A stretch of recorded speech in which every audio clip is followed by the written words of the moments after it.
start. Now, I would like to say that with this measure, we are now adopting, to my mind, it will not be possible to have this system or any other system functioning effectively. The number of clauses that we have included are so restrictive and rigid that it will not be possible for any system to function in this country.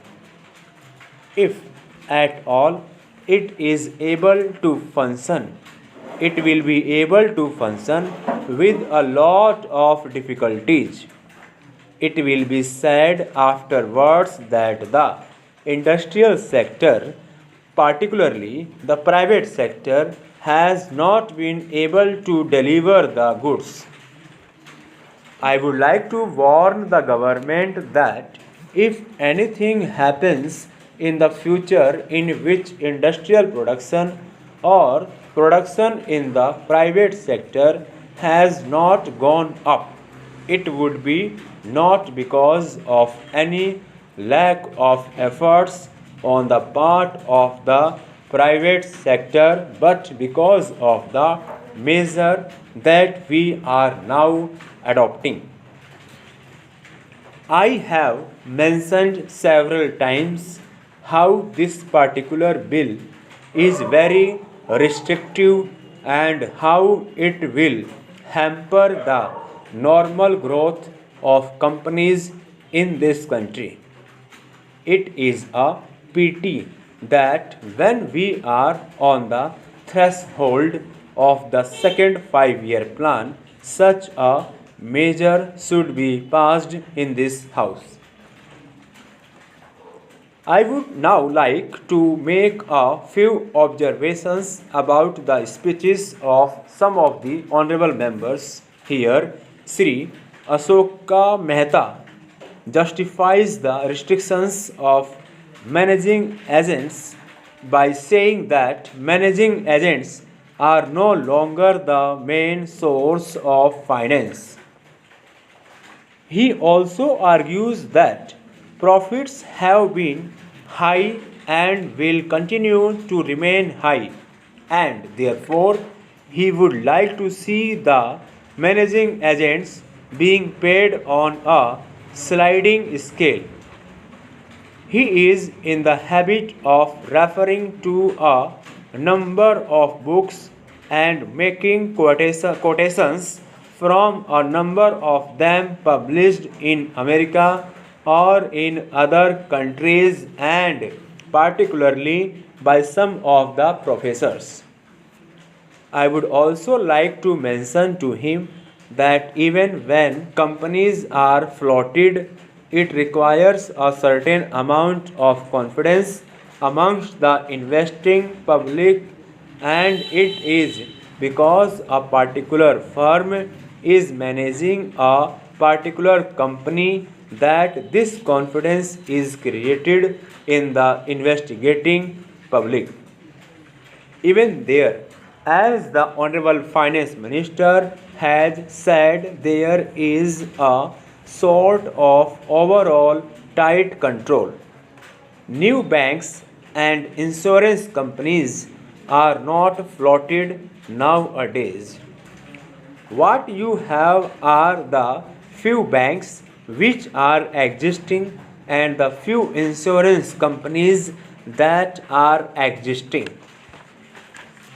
The other point is that the credit worthiness of the managing agency firm does count to a certain extent in getting credit from the banks and other financial institutions.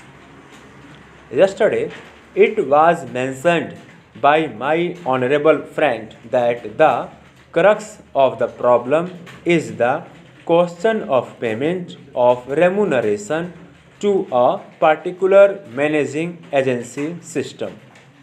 He said that in this bill, a definite encouragement has been given to the alternative type of management, namely the managing director or the manager, where an individual has been permitted to take 5%, while in the case of the managing agency, it has been permitted to take about 10%. I would like to point out to him that it is not merely the question of remuneration which will decide the alternative type of management.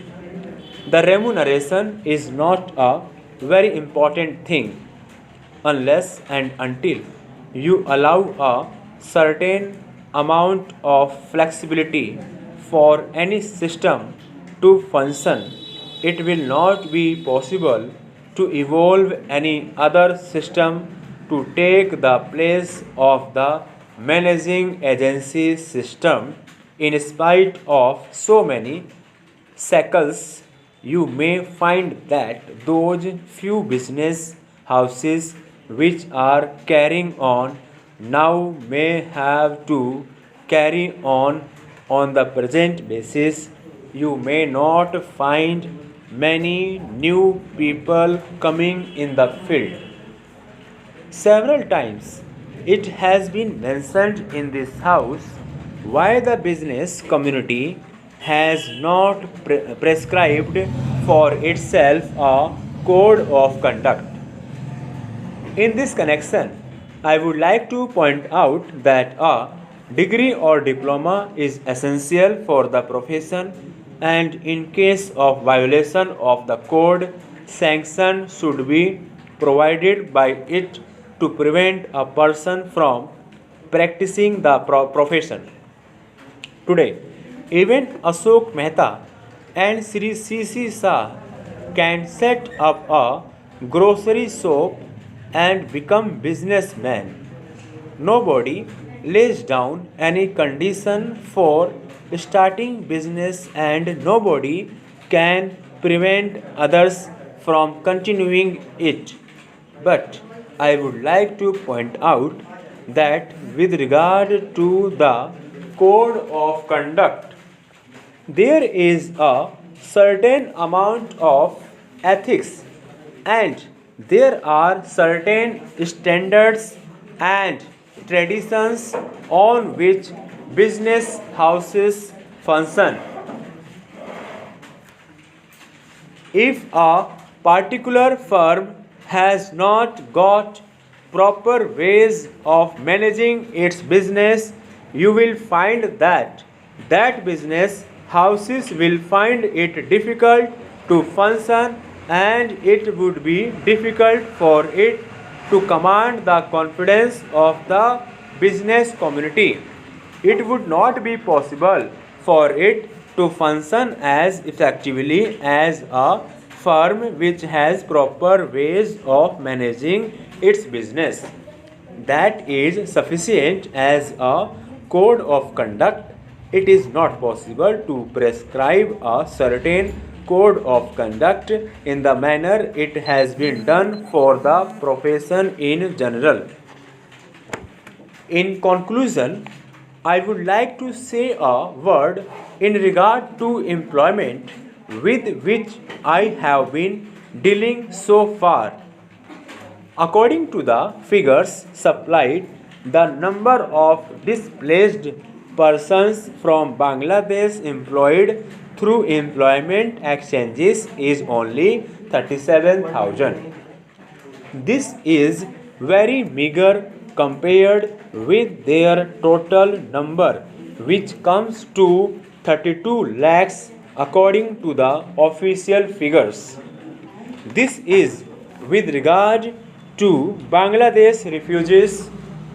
The number of displaced persons from Pakistan employed through employment exchanges is not very encouraging, but still it is 75,000. I would urge upon the Honorable Minister to take this into consideration and see that something is done to find employment for these people. Of course, there is some expenditure incurred on general education and vocational training, but when we look at the number of persons who have been given vocational training, we find that the number already trained and under training is only 17,000 stop.